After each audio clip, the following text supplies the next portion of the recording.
Bem-vindo ao podcast Inovação na Veia.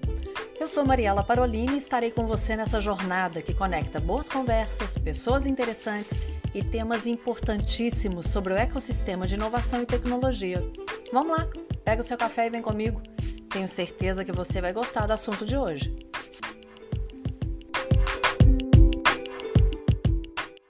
Olá! Mais uma vez, seja bem-vindo à Inovação na Veia. É um prazer ter você aqui que está querendo saber as novidades nesse mundo de inovação, tecnologia, startup, todo esse ecossistema. Eu sou a host, Mariela Parolini, e tenho o prazer de conversar hoje com Fernando Suzuki. Fernando, muito obrigada mais uma vez por estar aqui com a gente no Inovação na Veia. É sempre um prazer te ouvir. Como eu disse, eu já conhecia tanto a sua voz pelo Clubhouse, agora podemos aqui estar, mesmo que à distância, fisicamente, mas online aqui, conectados e podendo ter esse papo super agradável. Por favor, se apresente e assim a gente vai começar essa nossa conversa com tudo isso que você está vendo nos Estados Unidos. Eu que agradeço, Mariela, é um prazer estar aqui com vocês, agradeço ao Weber também pelo convite aí, é sempre bom poder contribuir nesse ambiente de inovação e tecnologia e empreendedorismo, tudo que eu puder fazer por esse ambiente eu vou fazer sempre. Meu nome é Fernando Suzuki, na verdade eu venho de comunicação e marketing, eu tenho uma agência de propaganda em São Paulo e outra aqui nos Estados Unidos, onde eu estou agora, e há muitos anos eu fui convidado para começar a trabalhar com o ambiente de inovação e startup no Brasil, porque a gente estava começando a desenvolver um novo modelo, né? Modelo baseado no Vale do Silício, de aceleração, né? Nós estávamos abandonando aquele modelo antigo de incubação de empresas para um modelo de aceleração, baseado em projetos muito mais rápidos, muito mais dinâmicos, e todo mundo queria ter uma ideia, montar uma nova empresa e achava que podia ganhar dinheiro com propaganda, né? Então, você tinha um médico e um engenheiro, por exemplo, criando um projeto maravilhoso, e eles queriam fazer um site, e esse site ia ganhar dinheiro fazendo um banner de propaganda. Então, todo mundo me convidou para tentar entender como ganhar dinheiro, e eu falei, olha, se eu não ganho dinheiro com propaganda, imagina você que é médico e você que é engenheiro. Né? Então, esquece, não, o modelo de negócios de todo mundo estava errado. Estava todo mundo com uma ideia na mão, mas nenhum modelo de negócios na cabeça. Tá? Eu me especializei nessa área, entendi modelos de negócios e fui entender como fazer para ganhar dinheiro ou para funcionar. Não deu muito certo para mim ainda, mas está dando certo para vários projetos que a gente vem mentoreando aí nos últimos 10 ou 12 anos aí de carreira de inovação. E só para finalizar a apresentação, eu sou o primeiro brasileiro, na verdade, com Green Card de inovação nos Estados Unidos. Quiçá, talvez o primeiro, talvez até o primeiro Green Card, porque não existia a categoria, não existe a categoria inovação. Eu criei o projeto a justificativa toda e o processo de visto eu mesmo, porque ninguém sabia, ninguém entendia como fazer um visto de inovação. Então você vê que a coisa é nova mesmo, né? Até nisso, a gente Até tem aí, que saber criar de novo, né? Saber recriar o que é feito. Mas basicamente é isso, essa é a minha carreira. Mas você tem propósito e você sabe aonde quer chegar, né? Aí você vai Absolutamente. trilhando. Mas me Absolutamente. conta, você foi falando que a sua agência aí foi incubação, aceleração, fazendo esses processos. Há quanto tempo você está nos Estados Unidos? Eu estou aqui há 7 anos. Agora. Você está em que cidade? Eu fico perto de Miami, na verdade, eu fico em Boca Raton. Né? Hoje eu estou em Boca Raton, o home office me fez ficar em casa mais do que no escritório. A gente fechou o escritório de Miami e faz home office, porque não faz o menor sentido mais. Claro. Eu tenho equipe em tudo quanto é lugar do Brasil aí, do mundo, na verdade, hoje trabalhando. O que você percebe que mais acelerou durante a pandemia? Uau! O coração de todo mundo. Com certeza. Todo mundo na ansiedade, tentando encontrar. Vamos lá, caindo no tema, tá? A ansiedade é um assunto interessante. Eu acho que se a gente for falar de criatividade, que é a minha área essencial, e inovação e empreendedorismo, eu acho que essa ansiedade que o Covid trouxe fez com que muita gente buscasse novas alternativas, novas soluções e novos comportamentos. Tá? As pessoas mudaram, não necessariamente suas personalidades, mas essencialmente suas necessidades ou seus objetivos. Então está todo mundo buscando uma solução, criativa ou não, né, inovadora ou não, seja para a própria vida, seja para o próprio negócio, seja para o futuro. Tá? Então isso é uma coisa interessante que todo desafio, como uma guerra ou uma pandemia que aconteceu agora, nos traz. A gente busca novos caminhos, novas soluções, a gente tenta encontrar daquilo que a gente conhece os pequenos pontos de contato que nos fazem enxergar o que a gente pode fazer para frente. Então, se houve uma valia na inovação, foi essa, apesar de toda dificuldade e tragédia que nós estamos vivendo aí, ou vivemos nos últimos anos. Já é uma coisa meio clichê, que a gente ouve há tanto tempo, mas aquela não é simbologia, da escrita em chinês ou japonês, não me lembro, de Sim, da crise de oportunidade. CRI, Da né? oportunidade, né? Exatamente, da oportunidade.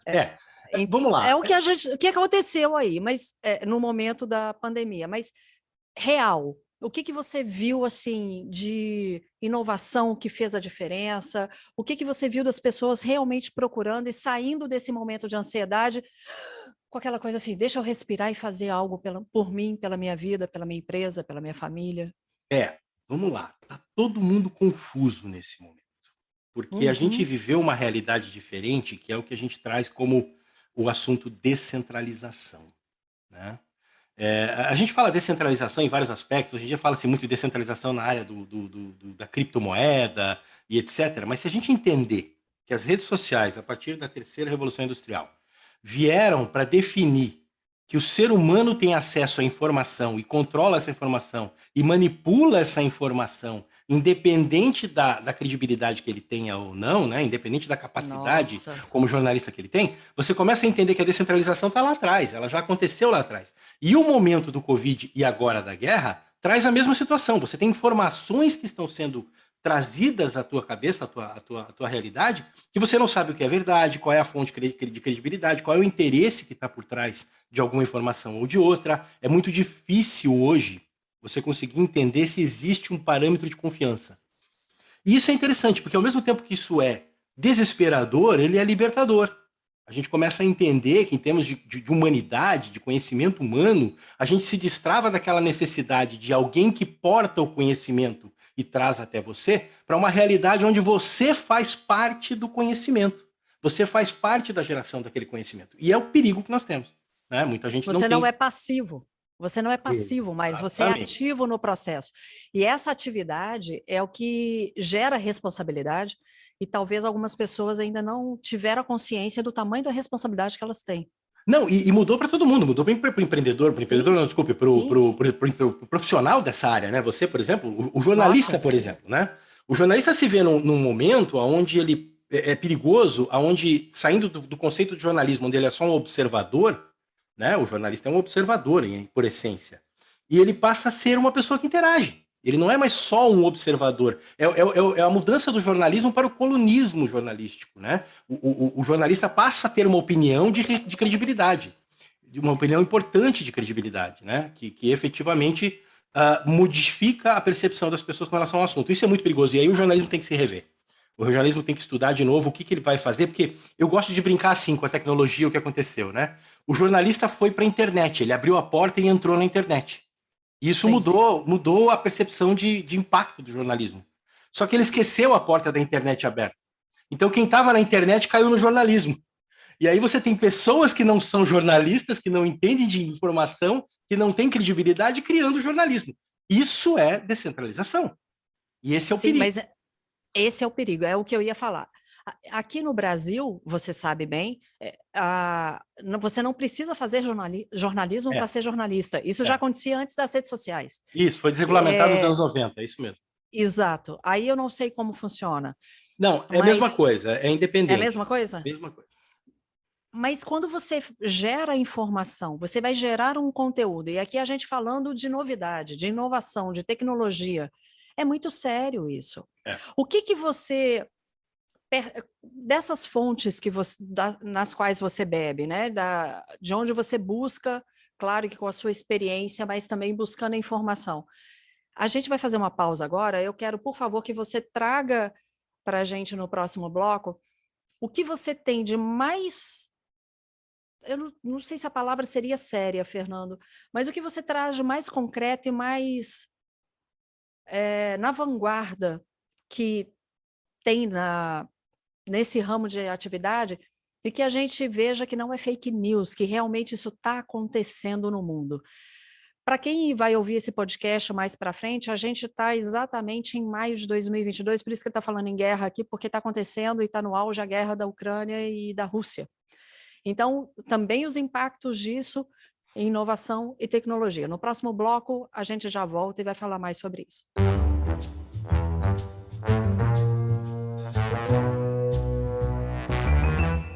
Fernando, então vamos lá. Eu não sei se ficou confuso, mas o que vem através, por meio da comunicação e que é fidedigno nesse meio de inovação e tecnologia, e com isso tudo que está acontecendo, Rússia e Ucrânia, como que você percebe essas inovações?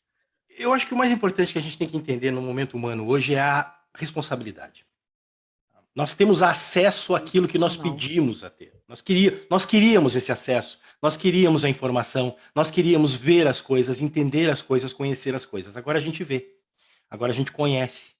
Só que a gente precisa aprender a ter responsabilidade com relação àquilo que a gente vê e conhece, porque uma opinião que é dada, ela é multiplicada.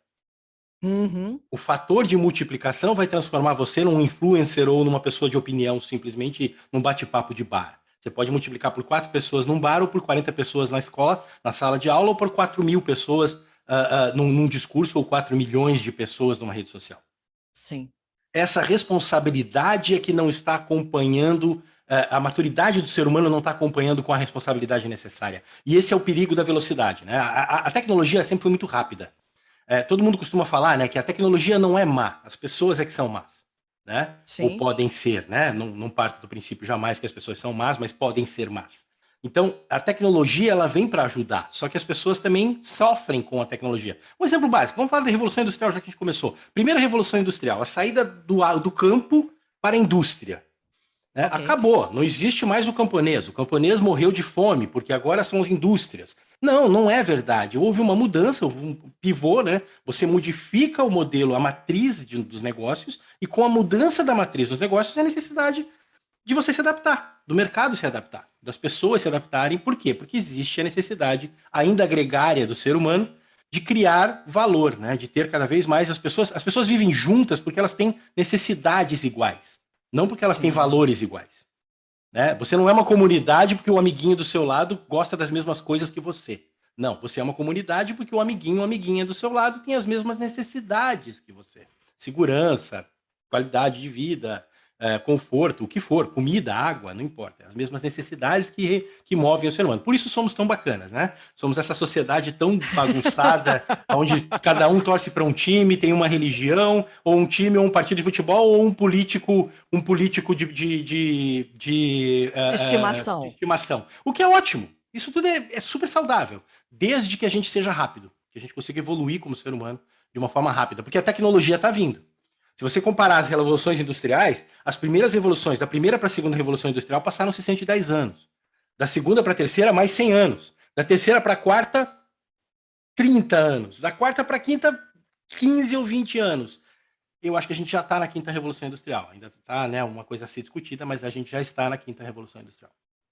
Fernando, você me fez pensar aqui numa coisa muito interessante. Eu vou devagar, tá? Por favor. São tudo ilações aqui.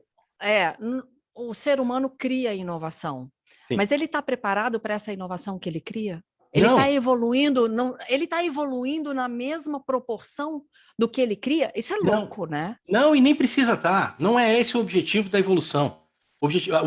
Você não cria para você evoluir. A evolução é uma consequência daquilo que você faz. Você cria porque... Repete e desenvolve melhor. Você não cria para evoluir. O ser humano não cria algo diferente para evoluir. A evolução é consequência daquilo que ele cria. Ele cria porque existe essa necessidade inerente do ser humano da descoberta, do conhecimento, da curiosidade, do interesse e da preguiça. Vamos brincar um pouquinho?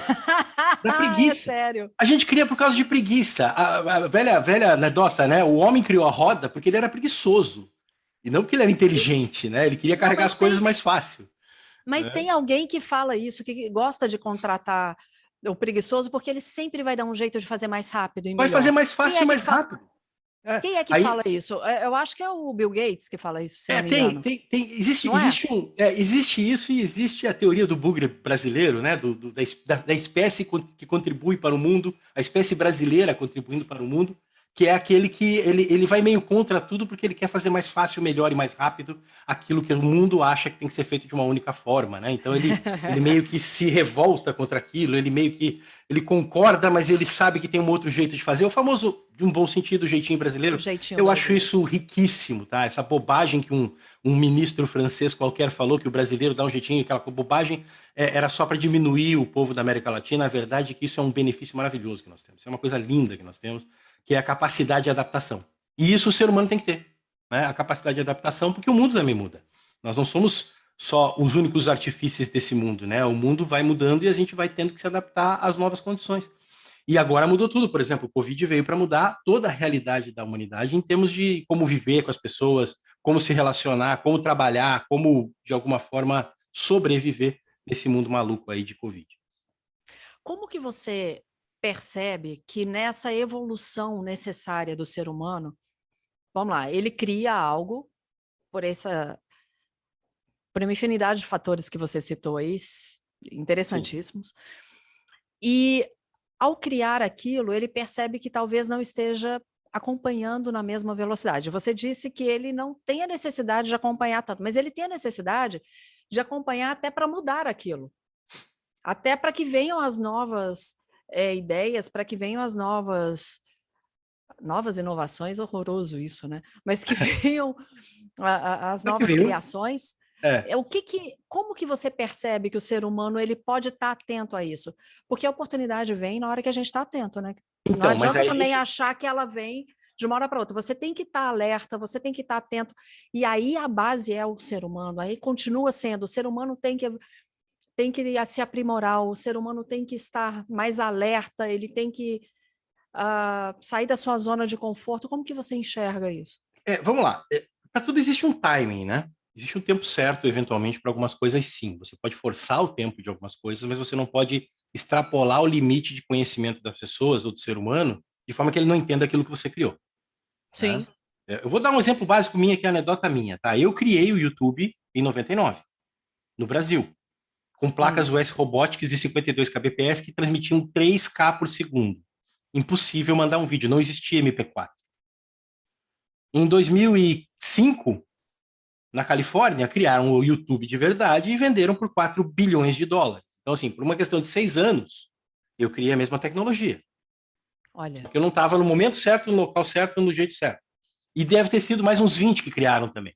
Eu sei da minha história. Tantas coisas, né?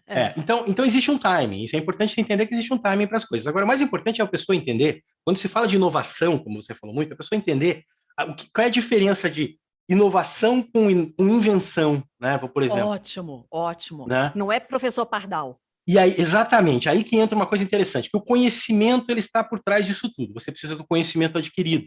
Você pode ter uma brilhante ideia, mas se o conhecimento não estiver lá para fundamentar aquela ideia, a ideia se perde, ou você nem reconhece ela. Então você precisa do conhecimento, e aí entra toda a história que o ser humano pode, de alguma forma, cada vez mais rápido adquirir, que é o conhecimento que ele tem do passado, do que aconteceu, do que as pessoas fizeram, do que já existe, a teoria, e existe a capacidade de inovação. Então, o que é a tecnologia? Né? O que é a invenção? A invenção é a prova de um conceito. O ser humano desenvolveu todo aquele conhecimento para criar um conceito, né? Uma prova de uma teoria. Ele cria uma teoria, mas aquilo é uma teoria, ela não está fundamentada ainda na realidade, ela é só uma teoria de que aquilo é possível. E aí ele inventa alguma coisa que prova aquela teoria. Pronto, ele inventou algo diferente. E são N invenções maravilhosas. Mas o que é a inovação dentro desse conceito? É a quebra da teoria. A inovação não vem para comprovar uma teoria, ela vem para quebrar uma teoria. Ela vem para destruir a teoria e reconstruir tudo de novo. Vou dar um exemplo claro para vocês. A gente estava falando no comecinho para esquentar do Elon Musk, né, que está no Brasil nesse momento. O Elon Musk não inventou o carro, o Elon Musk não inventou a bateria. Boa. Ele quebrou a teoria de que não era possível ter um carro a bateria que andasse mais que 100 metros. Boa. A teoria de que isso não era possível quebrou. Ele é um inovador. Mas ele não inventou nada. Ao mesmo tempo, tem invenções maravilhosas aí, entre Steve Jobs, Bill Gates, entra toda, né, só dentro da área de tecnologia direta, assim, tem N inventores espetaculares no mundo que podem ser citados. Aí eles inventaram, o MP3 é uma invenção, né? O MP3 Player, por exemplo, é uma invenção, baseada numa teoria de que era possível você transformar um dado em algo sonoro através do microfone, não importa, e assim por diante. Então, isso é uma teoria provada e vira uma invenção e é inovadora. Em que ponto Aí ela é é a inovadora? questão. Isso. Em que ponto ela é inovadora? Quando ela muda um comportamento. Quando ela muda a percepção do ser humano com relação a alguma coisa. Você passa a enxergar aquilo como algo diferente. Aí, vou cair num outro conceito que é o de arte, né? A arte é criação, é criatividade, que entra muito perto do que é inovação e invenção, né? Você precisa ser criativo. O que é ser criativo? É ser um hacker, é buscar atalhos, como a gente estava falando agora há pouco no outro bloco, né? Buscar caminhos alternativos e mais rápidos para uma solução que demora muito para ser resolvida. Então, você precisa encontrar atalhos, você precisa ser um hacker. Você precisa encontrar caminhos que não estão lá normalmente na teoria. Tá? Isso é criatividade. Você consegue... Eu fiz muito exercício de criatividade, tem muita aula de criatividade bacana, usando comparação de, por exemplo, você ter duas listas. Você tem uma lista de cores e tem uma lista de objetos. Conforme você relacione a cor com o objeto, você cria uma sinapse, né? Você cria uma conexão. Sim, que uma conexão. Identifica um objeto com uma cor. Isso é um princípio de criatividade. Agora, imagine que você tem uma terceira lista, uma quarta lista, uma quinta lista. Você tenha 10.000 listas. Cada lista dessa é uma base de conhecimento que você tem na vida. Quando você interrelaciona essas listas, que não necessariamente é uma cor com um objeto, mas é uma cor com um comportamento, é uma cor com uma situação de vida, é uma cor com uma posição geográfica, você começa a ter criatividade, porque você multiplica as conexões entre as informações que você tem. Então, as informações são essenciais, o conhecimento é essencial para que a criatividade aconteça, criando essas conexões. O exercício de conexão é um exercício natural, não é uma questão que você nasce sabendo criatividade, você exercita isso. Sim, e quanto mais na tenra idade você conseguir fazer isso, mais você estimula, como você disse, as próprias sinapses, né? Eu não vou nem entrar nisso aí, se a gente for entrar... Só para você lembrar... só para você lembrar que a palavra criatividade vem de criança, tá? O conceito de criatividade vem da palavra criança. Então, tem tudo a ver com os primeiros momentos da vida, onde você está aprendendo a criar sinapses ou conexões entre informações diferentes. Você me fez voltar no tempo aqui, Fernando. A minha formação é como fonoaudióloga. Eu sou uma fonoaudióloga especialista em voz que trabalhou anos com telejornalismo, como fonoaudióloga. Mas aí você me fez lembrar aqui dos meus estudos de Piaget, porque fala do desenvolvimento cognitivo, que eu amo estudar Piaget. Minha monografia, na época não era TCC, era monografia, minha monografia foi em cima disso. E hoje está muito em voga a Montessori, né? As teorias montessorianas, que o desenvolvimento cognitivo, o desenvolvimento da autorresponsabilidade, o desenvolvimento, tudo isso tem a ver, e se nós fizermos esse trabalho bem feito com essas gerações mais tenras, o quanto isso vai favorecer na inovação e tecnologia do que vem aí no futuro, hein? E é só o começo, né? Khan Academy é outro exemplo. Enfim, tem N coisas maravilhosas. Nossa, que aí vamos voltar para o nosso tema inicial lá no começo. Só que eu vou fazer uma pausa. Só uma pausinha aqui antes de você ir, que a gente vai para o terceiro bloco. Vai. A gente faz um break, até para as pessoas respirarem, porque a gente está numa delícia de conversa aqui. A gente já volta, peraí.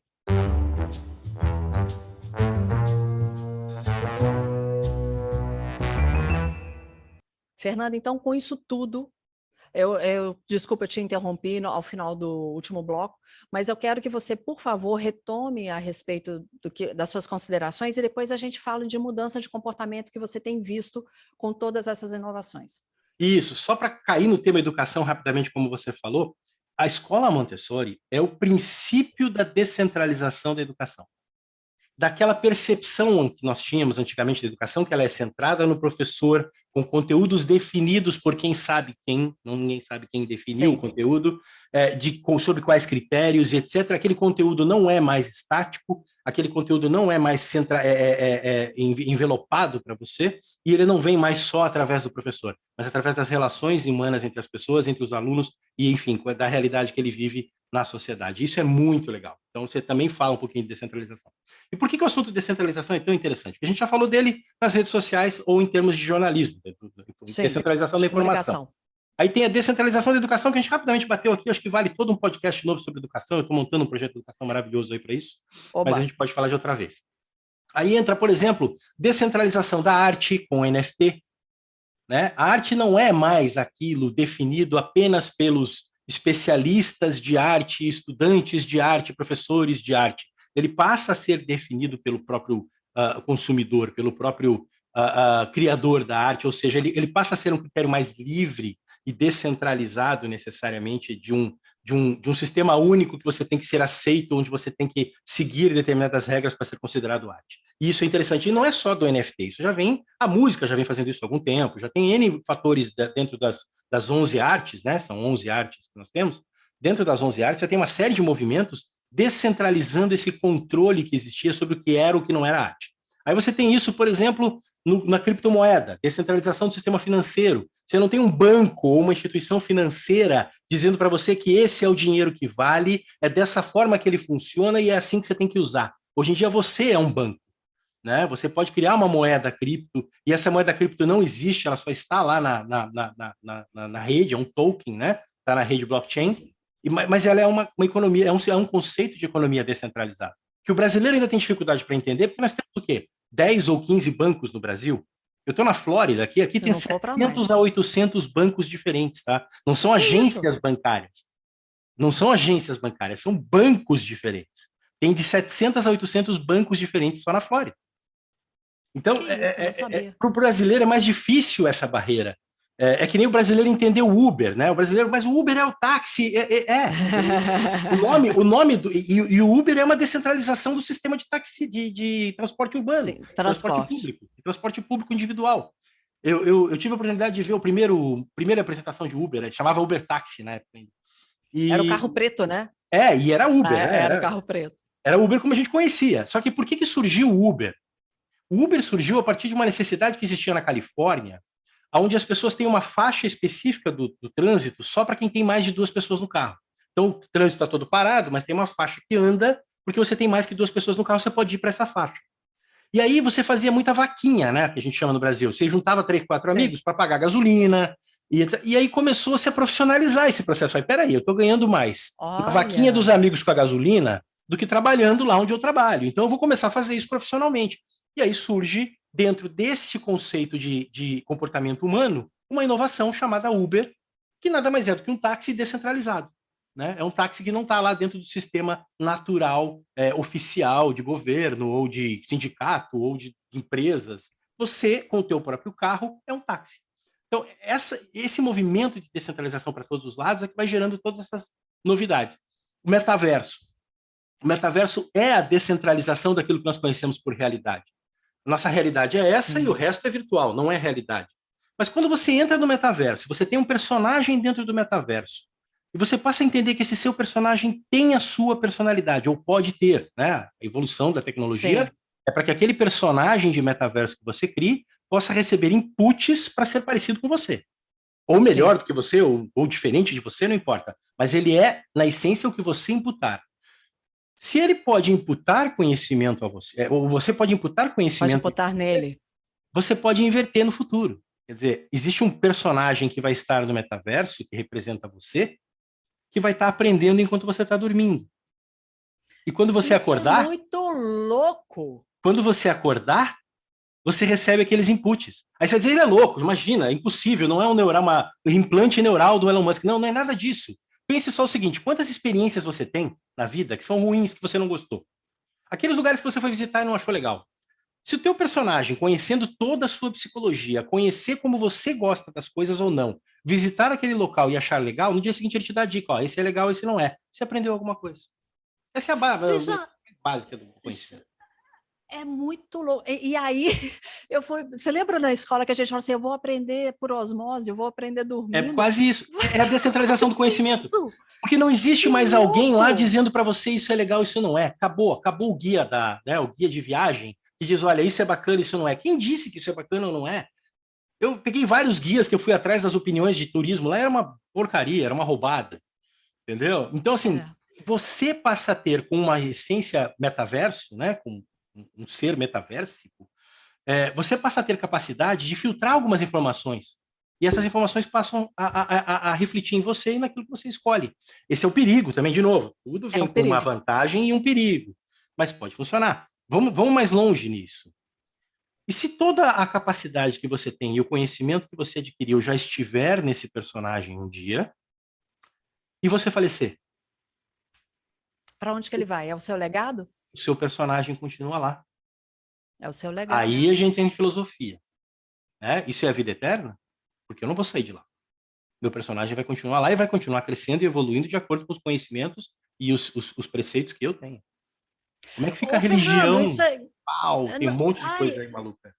Fernando do céu, vai ter que ser. Ó, eu já vou avisar, vai ter que ter um sobre NFT, vai ter que Um ter para um cada sobre um. Um metaverso, para um cada sobre um. educação, porque Um não para vai cada ter. um. É muito bacana conversar sobre isso. É tudo que está acontecendo, tá? Eu não estou inventando nada. Volta no NFT, eu Não, vou falar uma coisa bem rápida para você, tá? NFT é não fungible. Não fungible é aquilo que não pode ser substituído por outro. Conceito básico. Se você tem uma barra de ouro num lugar, lá no Japão, e uma barra de ouro no Brasil, se os dois são lingotes, né? Porque lingote é um conceito técnico definido. Então, se os dois são um lingote correto, os dois são fungíveis. Ou seja, eu posso trocar minha barra de ouro do Japão pela minha barra de ouro do Brasil, porque elas são iguais, têm o mesmo valor. O não ok. fungible é aquilo que não pode ser trocado. Uma obra do Picasso. Você não pode trocar uma obra por outra obra, não existe, é única. Mas Sim. o ser humano também é único. E se eu puder investir num ser humano, por exemplo, uma pessoa que está na universidade, ele é brilhante, e eu posso investir nele. Eu comprei cotas daquela pessoa.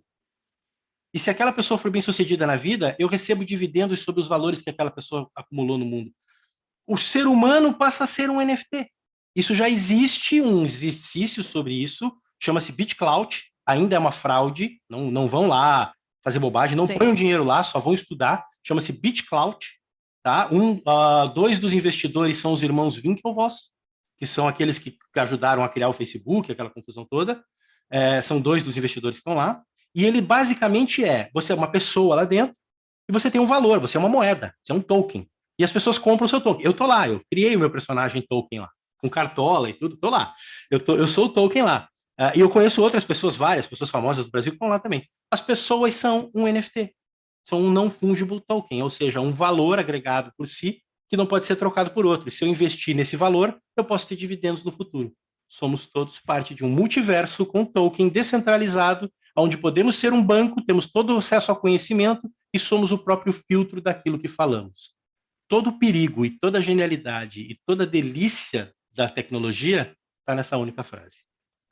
Olha, você bateu muito num ponto que a única analogia simples que eu consigo fazer é até uma colher, ela pode ser usada para o bem ou para o mal. É, Se eu quiser pegar uma colher e matar alguém, eu faço, né? como eu Então, falei, a tecnologia em tudo. existe. É, Então, o princípio básico é investir no ser humano. isso. É caráter, é valor, é É, educação, né? Porque isso é uma realidade. Tudo isso não dá para a gente ter medo do novo, não dá para ter medo da inovação, não dá para ter medo de onde ela vai. O que a gente é, tem que fazer é cuidar para que o ser humano faça sempre bom uso de tudo isso que está acontecendo. Claro que o bom uso também tem princípios e valores para cada um, mas assim, volta numa que você disse aqui que eu fui anotando à medida que você foi falando, a gente convive não só por causa de valores, mas por necessidades iguais. necessidades em comum. Então, a gente tem que ter a base que eu vejo é o ser humano buscando princípios e valores e essas necessidades que realmente saiam do próprio umbigo, porque Graças a Deus. a É, inovação ela está aí, a gente tem que aproveitar o que ela tem de melhor. E eu queria que graças a Deus, você... graças a Deus, alguns de nós estão buscando, né? O que você É, falou. é. Mas É, que isso seja algo para ser investido, que as pessoas pensem nessa questão dos valores e princípios básicos, né? Que a gente saia de torno do próprio umbigo. Você deixou aqui muito questionamento, você deixou... Acredito que nesse podcast vai sair todo mundo assim, com um monte de exclamação, um monte de interrogação, interrogação. um monte de reticências Essa é a para melhor tudo parte. isso. Essa é a melhor. Mas isso que é gostoso, né? Mas com certeza, pode, É, sem sombra de dúvidas, teremos outros podcasts para falar sobre cada um desses temas que a gente falou aqui. estou à disposição É, sempre e deixa eu te falar uma coisa. Quando você fala investir no ser humano, nunca vamos esquecer que investimento demanda tempo de espera e esse é o perigo. Sempre que você faz um investimento, ele vai render lá na frente, ou ali na frente. Então, existe um timing, um tempo, que você tem que, com muita dificuldade, entender e esperar que aquilo realmente se torne um rendimento ou não. O que eu quero dizer com isso, tá? O problema, de novo, está em tempo de velocidade, a velocidade das coisas, né? O tempo que nós temos para isso, e a paciência que nós vamos ter ou não para amadurecer. Se há um investimento no ser humano, ele não é mais necessariamente em conhecimento, em capacidade técnica, ele é um investimento de amadurecimento. Você precisa entender que o ser humano precisa amadurecer para saber lidar com as coisas. Ótimo. Somos todos crianças, somos todos criativos, né? Somos todos crianças brincando com coisas que não necessariamente nos farão bem. A nossa maturidade é que vai definir qual é a possibilidade que nós temos de fazer essas coisas que nós criamos tão maravilhosas evoluírem com a gente ou nos fazerem evoluir, em vez de destruir com tudo e acabar com todo o movimento, que já existem vários exemplos de tecnologias nocivas que eventualmente podem surgir e ser para o bem, mas que foram mal aplicadas, né? O ser humano é especialista em errar, e isso é bom, de novo, em certa medida, Sim. mas é perigoso demais na medida em que a velocidade entra nessa equação. Errar rápido e consertar é bom. Consertar. Mas rapidamente errar várias vezes é um perigo, porque um erro em cima do outro gera consequências que não necessariamente podem ser revertidas. Você não pode justificar o erro pelo erro. O pior, né? Exatamente, né? Ou justificar qualquer coisa pelo erro. O erro por si é um problema e não uma A gente tem que aprender com ele. A gente tem que aprender com ele, não justificá-lo. E amadurecer, né? Amadurecer. Mas toda vez que você fala, a imagem que me vem à mente é de uma semente plantada em uma árvore surgindo dessa semente. Existe um tempo para aquela semente germinar, existe um tempo para a árvore crescer, para ela dar frutos e para o ciclo acontecer novamente. E aí possível você dar uma aceleradinha? A gente sabe que há. Quantos alimentos hoje a gente... Tá aqui, você compra uma banana verde e rapidamente ela amadurece. Mas, assim, mesmo assim, existe um tempo. E a gente tem que respeitar isso. A pergunta que eu faço é em que planeta essa semente vai ser plantada. Só isso. Nossa, aí já é outra conversa, meu. A China já fez germinar sementes de algodão na Lua. Eu vi. Não se esqueça que a guerra do algodão foi uma das mais importantes em termos do mercantilismo global. Tá? E elas simbolicamente fizeram nascer uma semente de algodão. A NASA está criando verduras e frutas a partir de solo lunar que foi guardado durante 50 anos, eles estão fazendo exercícios já. Eu vi isso. E agora soltaram essa semente. Não, e não só isso, né? Eu só para encerrar, porque depois eu deixo para você, os Estados Unidos admitem que OVNIs existem aí, objetos que eles não sabem explicar. Os que são e que está aumentando muito. Eles não sabem explicar de onde vieram os objetos e finalmente eles começam a admitir. Mas faz parte. Enfim, bom, não vamos entrar na NASA, mas eu quero que você deixe um recado para as pessoas que estão nos ouvindo, Fernando, porque falamos de tanta coisa, filosofamos sobre algumas, trouxemos algumas reflexões, mas eu quero que você deixe seu recado. Em nome de criação, de criativos, de inovação, eu tenho uma frase que eu há muitos anos cunhei e gosto de usar como inspiração para as pessoas, que é assim: ribaldia não é rebeldia. A ribaldia por si ela é inconsequente, indiferente. A rebeldia tem uma causa, porque a rebeldia ela não é inconformista. A rebeldia é contorcionista. Você é rebelde porque você precisa se encaixar naquele ambiente. Você precisa fazer parte daquilo que você não se enxerga fazendo parte. Então, ribaldia não é rebeldia. Rebeldia não é inconformista, é contorcionista. Tá? Isso serve de lição para todo mundo que gosta de criação, de inovação. Seja um rebelde, seja um pouco inconformista, mas seja contorcionista. Aprenda a se encaixar ou a encontrar o seu lugar, a sua colocação dentro desse mundo maluco que está acontecendo, porque senão você vai se sentir um pária completamente isolado, como eu me senti muitas vezes, por ser uma pessoa que de algum tempo já tem uma experiência, e às vezes a gente fala com a garotada de inovação, a gente se olha como quem diz, meu Deus, esse não é mais meu mundo. Sim, todos nós somos capazes de se contorcer e se encaixar nesse ambiente com o nível de conhecimento que cada um de nós tem para fazer a nossa parte para contribuir. E aí eu vejo, se a gente lembra que estamos numa sociedade, no sentido mais pleno dessa palavra, o que eu vejo que os cabeças brancas estão sendo respeitados e valorizados, porque se num momento eles foram descartados, toda a experiência que nós trazemos com mais de 40, beirando 50 como eu, que já tenho 48, tudo isso vai sendo agregado e tudo como numa engrenagem se complementa. É muito bom conversar com você, Fernando, é muito bom te ouvir e eu quero mais vezes gravar com você aqui, porque tem muito assunto para a gente falar e que a gente possa contribuir para a nossa sociedade, que a gente possa contribuir para esse mundo de inovação. Muito obrigada mesmo, viu? À vontade, a hora que você quiser. E sucesso para você, obrigada por sua disponibilidade aí nos Estados Unidos de ter esse tempo aqui com a gente. E para você que está acompanhando o Inovação na Veia, mais uma vez, muito obrigado. Se você estiver no Spotify, lembra de seguir, tem as 5 estrelas e compartilha. A mesma coisa na Apple Podcast, que a gente vai estar aqui rapidamente com um novo episódio, sempre trazendo inovação, tecnologia, esse mundo de startups e sobre sociedade que evolui e inova, como foi essa conversa aqui com o Fernando. A você, meu muito obrigado, um beijo e Deus te abençoe. Obrigado, queridos. Sempre à disposição de vocês. Todo mundo que quiser me encontrar, me acha nas redes sociais lá, vai me achar facinho, tá bom? Um prazer. Desculpa, Fernando, por favor, deixa aqui suas redes sociais. Já fiz o encerramento, mas não tem problema nenhum. Voltamos aqui. Tô sempre no Face, Instagram, LinkedIn, estou em todos lá, mas basicamente Fernando Suzuki.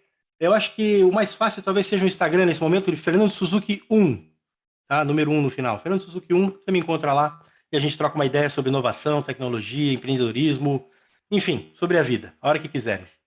LinkedIn, qual é o seu? Fernando Suzuki 1 também, eu acho. Ótimo.